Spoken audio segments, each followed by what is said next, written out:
Ja, danke. Nichts Neues. Ich werde mit dem Einsatzleiter verbunden.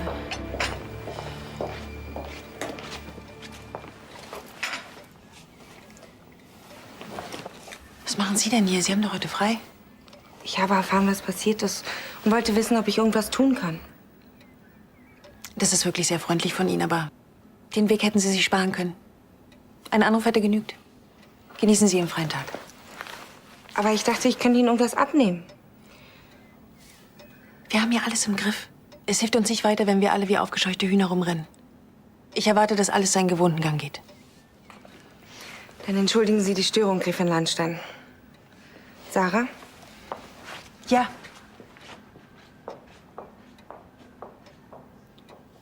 Sie wirkte total gefasst, als ginge sie die Entführung ihres Cousins überhaupt nichts an. Das glaube ich nicht. Trotz ihrer kühlen Fassade ist Carla eine sehr gefühlvolle Frau. Ich bin mir sicher, dass ihr Sebastians Entführung auch nahe geht. Wenn du mich so fragst, ja. Wirklich? Ach komm, versetz dich doch mal in Stellas Lage.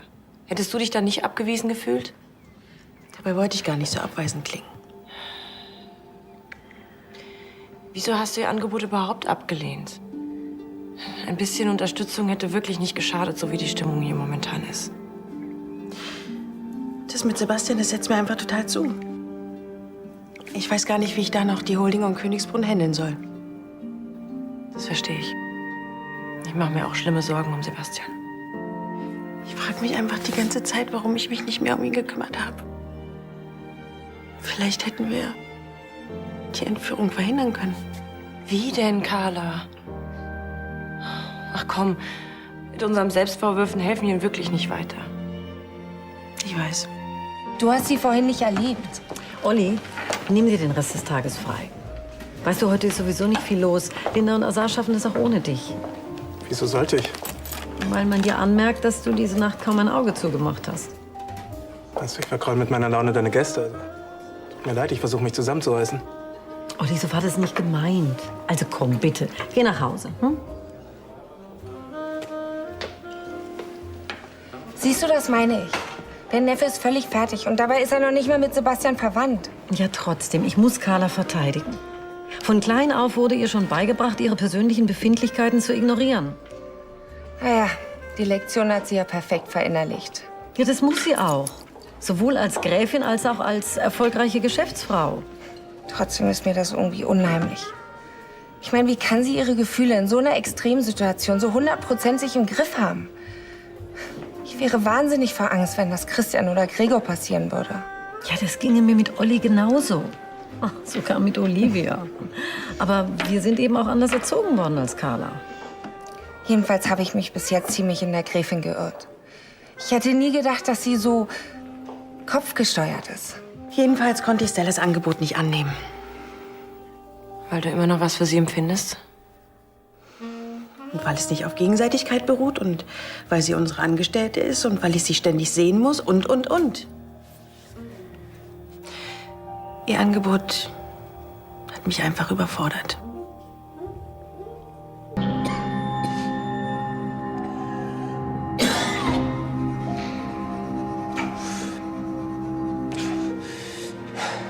Jetzt. Hörst du mich? Du kannst mich doch hier nicht verdursten lassen. Jetzt bist du da! Komm schon. Mach mich los. Mensch, wir waren doch mal Freunde. Du kannst mich doch hier nicht verrecken lassen! Jetzt! Hallo! Hört mich jemand?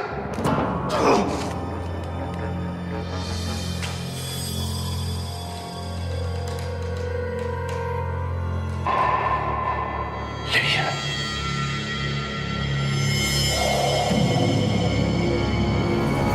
Elisabeth hat schon beim Polizeipräsidenten Druck gemacht. Wir haben im Moment keine andere Wahl. Dann können wir jetzt nur noch hoffen, dass sie Sebastian rechtzeitig finden? Genau. Und uns bis dahin um Rebecca kümmern. Ja genau, wo ist sie eigentlich? Ist sie wirklich in die Holding gefahren? Manchmal ist Arbeit tatsächlich die beste Ablenkung. Guten Tag. Was guckt ihr so? Habt ihr irgendwas von Sebastian gehört? Nein, leider nicht. Führt Sie irgendwas Bestimmtes hierher?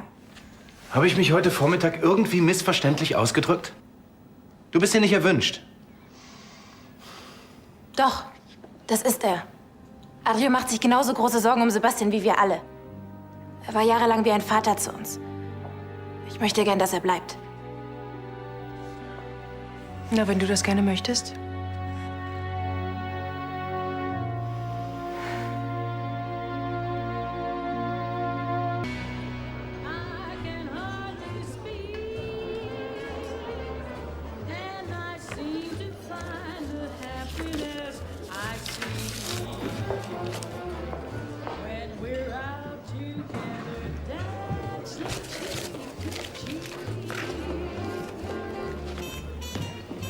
Liebling, bitte entschuldige. Hast du lange gewartet? Nein, nein.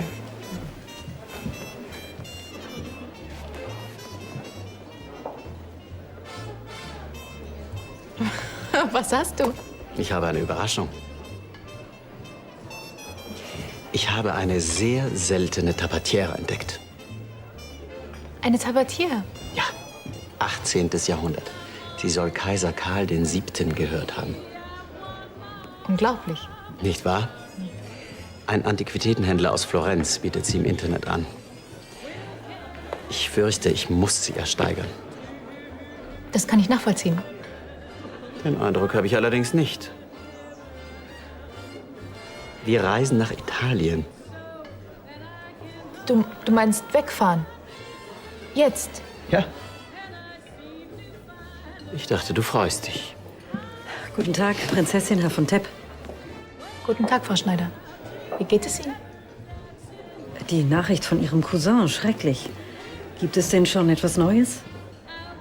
Von meinem Cousin? Sie wissen es noch gar nicht. Entschuldigen Sie, und ich überfalle Sie damit einfach so.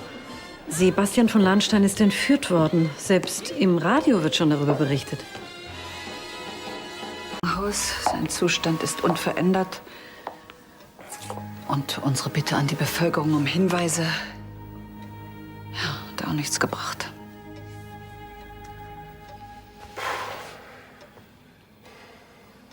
Dieses hilflose Herumgesitze, das ist doch nicht zum Aushalten.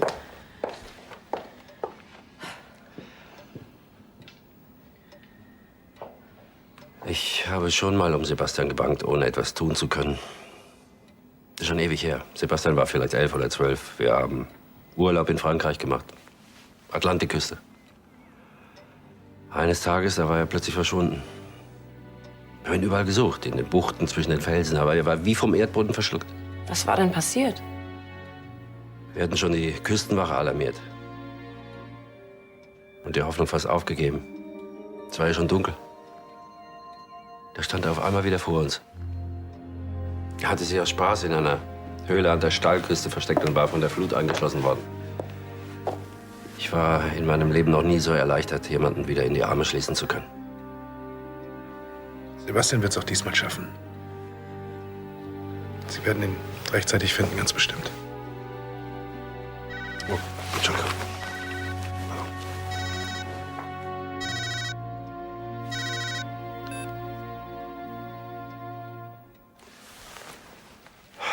Geschäftlich, ich muss in die Stadt. Rebecca wird Sie über Sebastian auf dem Laufenden halten. Sie können Sie auch jederzeit hier auf dem Schloss besuchen. Du willst wirklich sofort zurück nach Königsbrunn, ja? Ich muss der Familie Lahnstein doch jetzt beistehen. Natürlich. So dumm. Wieso haben wir nur ausgerechnet heute das Schloss so früh verlassen und nicht mit den anderen zusammen gefrühstückt?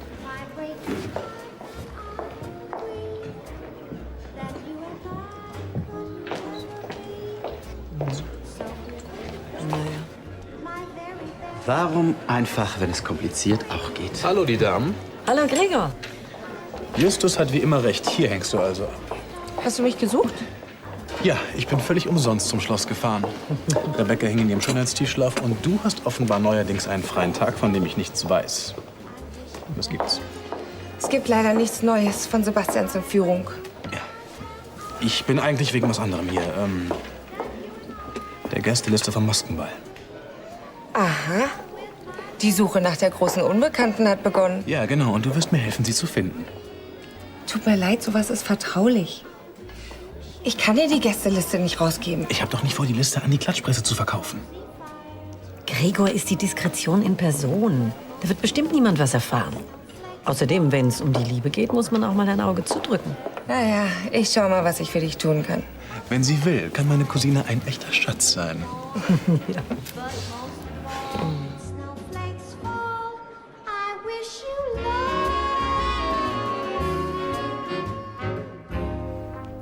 Tanja, dass du bei den Verhandlungen nicht weiterkommst, das habe ich doch inzwischen begriffen. Ich wüsste nur ganz gern mal, wo das Problem liegt. Die verlangen Sicherheiten, die ich ihnen nicht bieten kann. Diese Waffenhändler sind ein Völkchen für sich. Also, Tanja, verschon mich mit irgendwelchen psychologischen Analysen, ja? Wir können uns nicht leisten, dass uns irgendjemand den Deal vor der Nase wegschnappt. Ich habe den Eindruck, Maloing, der Chef von denen, will unbedingt mit Adrian persönlich verhandeln. Oh Gott. Er sagt immer wieder, Adrian sei der Einzige, dem er vertraut. Na, großartig. Hör zu, bleib am Ball. Ich kümmere mich drum, ja? Probleme in Singapur? Ohne mich, Leute. Ich traue Adrian kein Stück über den Weg. Vergiss nicht, er ist derjenige, der uns womöglich den entscheidenden Hinweis gegen Ansgar und Tanja geben kann. Wer sagt denn, dass er nicht uns an Ansgar verrät? Sein einziger Tipp bisher hat dazu geführt, dass er mich in der Holding blamieren konnte. Trotzdem. Nein, seine Angst um Sebastian war nicht gespielt. Nein, ganz sicher nicht. Ich wette, der nutzt auch das noch aus, um sich hier wieder einzuschleichen. Die Situation auf dem Schloss ist ideal für uns. Alle machen sich Sorgen um Sebastian. Niemand denkt über uns nach. Hätte ich mal drauf kommen sollen. Ganz meine Meinung. Eben. Und deswegen setzen Sie sich in den nächsten Flieger nach Singapur. Tanja braucht Ihre Unterstützung bei den Verhandlungen mit diesem Maloing. Ich bleibe dabei. Wir sollten Degenhardt nicht verprellen. Im Gegenteil, wir sollten uns den Mann warm halten. Nein, Elisabeth, ich werde extrem vorsichtig. Auf Adrians Versprechung, Ansgar auszuspionieren, da würde ich gar nichts geben. Ich bin mir auch ziemlich sicher, dass er irgendein krummes Ding durchzieht. Zusammen mit Ansgar und Tanja. Auch wenn er sich gerade Sorgen um Sebastian macht. Ganz genau. Ich kenne ihn jedenfalls nur so skrupellos und auf seinen eigenen Vorteil bedacht. Was soll das denn heißen? Nein. Ich werde nicht nach Singapur fliegen. Ich lasse Rebecca mit ihrer Angst um Sebastian nicht im Stich. Dass ich nicht lache. Adrian Degenhardt als treusorgender Familienmensch? Machen sich doch nicht lächerlich. Sie kennen diesen Maloing seit Jahren. Außerdem haben Sie den Deal eingefädelt. Zugegeben, bei Verhandlungen ist er ein harter Brocken. Da wird Tanja sich schon was einfallen lassen müssen. Komisch nur, hier bekommt Ihre Frau doch sonst auch immer, was sie will. Jetzt passen Sie mal auf, Degenhardt. Wenn dieser Deal platzt, bleiben Sie arm wie eine Kirchenmaus. Ist Ihnen das klar? Tja, so ungerecht ist das Leben. Ich fliege trotzdem nicht. Ja, bitte. Herr Degenhardt, ist Ihnen immer noch nicht klar, dass Ansgar uns hier nicht zusammen sehen sollte? Ich wollte mich noch mal bei Ihnen bedanken, dass ich Rebecca weiter auf dem Schloss besuchen darf. Dabei geht es mir ausschließlich um das Mädchen. Aber Sie sind doch nicht extra deswegen hier vorbeigekommen. Um ehrlich zu sein, ich könnte einen kleinen Vorschuss gebrauchen. Ich meine, von irgendwas muss ich ja schließlich leben. Ich wüsste zwar nicht, womit Sie das verdient haben, aber... Naja, 1.000 Euro kann ich ja schon mal ausstellen. Damit komme ich aber nicht weit. Ja, dann kann ich Ihnen nur raten, erfüllen Sie Ihren Teil unserer Abmachung. Ich brauche detaillierte Informationen über Ansgars Pläne. Viel habe ich noch nicht. Tanja ist für Geschäfte nach Singapur geflogen. Das ist mir längst bekannt. Ich brauche stichhaltige Informationen. Tja, dann tut's mir leid. Aber das Prinzip, das dürfte Ihnen ja vertraut sein. Geld nur gegen Leistung.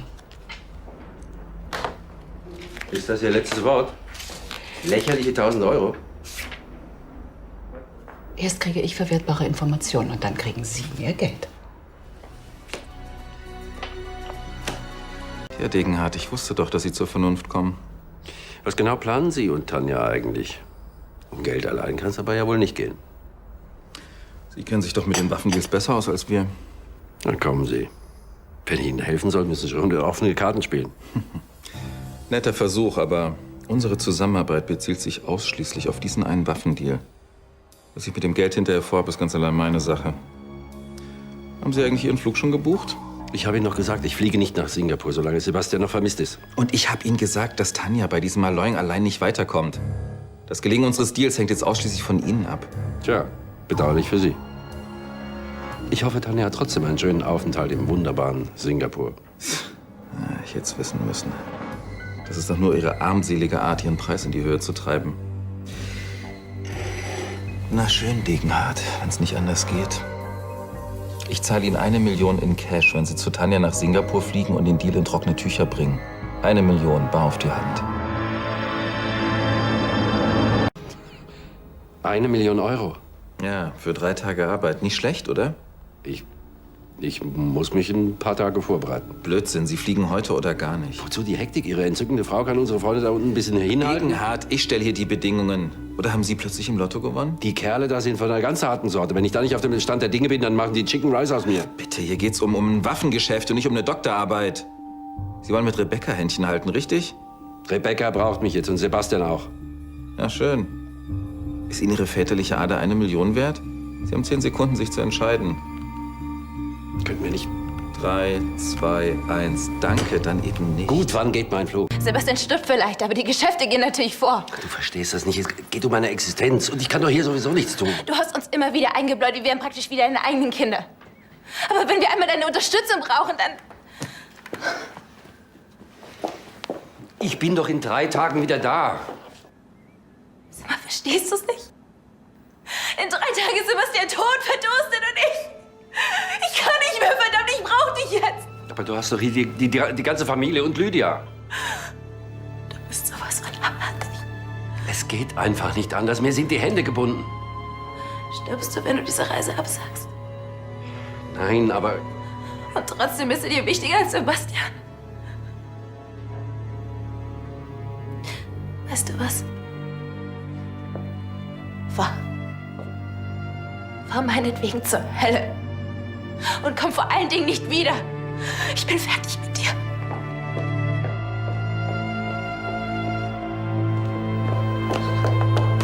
Hoppla, können Sie nicht aufpassen?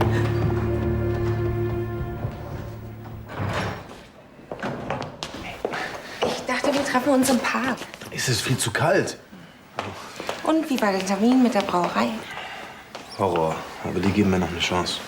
Wer kann dir schon widerstehen? Mhm. Apropos, konntest du was mit der Gästeliste anfangen, die ich dir gemeldet habe? Ja. Von den 100 weiblichen Gästen kommen noch genau 9 in Frage. Das grenzt das Ganze ja gut ein. Ja, aber trotzdem komme ich ohne dich da nicht weiter. Du weißt doch, ich kriege Ärger, wenn meine Indiskretionen rauskommen. Stella, es bleibt in der Familie, also hilf mir doch einfach. Der Besuch auf der Leukämiestation. Dann werde ich Eduard wohl einen Korb geben müssen. Ist mir da etwas entgangen? Eduard hat es sich in den Kopf gesetzt, mit mir noch auf Vieto zu fahren. Oh, wie nett. Ja. Es gibt dort eine Schnupftabakdose, die bei genauem Hinsehen offensichtlich doch noch vollkommen intakt ist. Anstelle Ihres Verlobten würde ich mir etwas mehr Enthusiasmus wünschen. Schon komisch. Erst muss man dich fast mit Gewalt auf diesen Massenball schleppen und dann... Ja, ich weiß, dann, wenn man es am wenigsten erwartet, sagen die Namen irgendwas. Also Gräfin von Kaiserlink ist über 50. Und die Prinzessin kann es ja wohl auch nicht sein. Die kennt ja wohl jeder. Ja, bleiben noch 7. Da kommen wir der Sache schon näher. Das ist doch eine wundervolle Idee. Eine Reise zu zweit nach Italien. So sehe ich das auch. Ja, mach dich nur lustig über mich, aber ich sage dir, auf dem Ball, das war Magie. Warum gehen Sie nicht weiter? Sie wollen doch nicht etwa lauschen. Eins musst du mir aber trotzdem noch erklären. Wie willst du die Frau mit dieser weißen Feder wiedererkennen? Du hast doch noch nicht mal ihr Gesicht gesehen. Muss ich nicht. Ich habe ihr Bild hier. Hier drin. Ja, das ist ja wirklich erwischt. Ja, und was ist denn so schlimm daran? Was ist mit Ihnen, Luise? Fühlen Sie sich nicht gut? Merken Sie sich eins, Degenhardt. Man lässt mich nicht warten. Ist das klar? Oh, was sind wir heute wieder? Wichtig. Darf ich trotzdem um etwas Höflichkeit bitten? Wozu? Sie kriegen doch Geld von mir. Das reicht. Ihre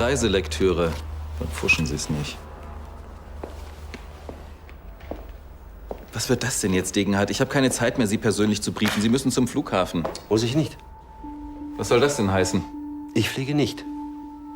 Kommen Sie, Degenhardt, jetzt lassen Sie die Spielchen, ja? Die hören mir nicht zu.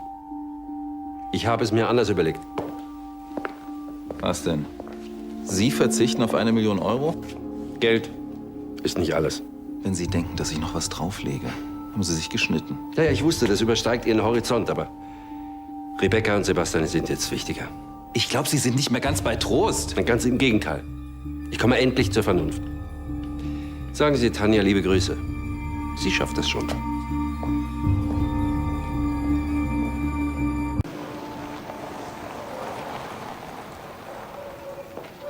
Gibt es was Neues?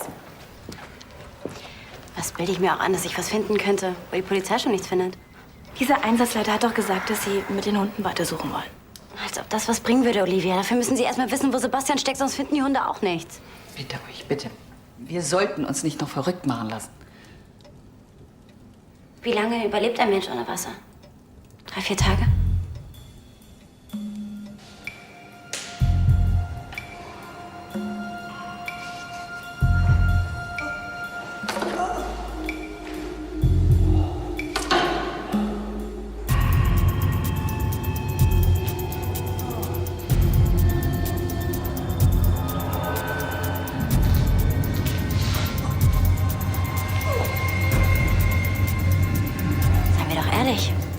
Meine Chancen werden immer schlechter. Jetzt hör endlich auf damit. Ich will es nicht mehr hören. Es tut mir leid. Wenn dieser Misskerl Jens nur aufwachen würde. Ohne den finden wir Sebastian nie. Tut sich nichts. Vitalwerte sind in Ordnung. Was macht der Blutdruck? 80/60. Das ist zu wenig. Geben Sie mehr Dopamin. Sonst sackt er uns in der Röhre weg. Gut, in einer halben Stunde schau ich noch mal rein.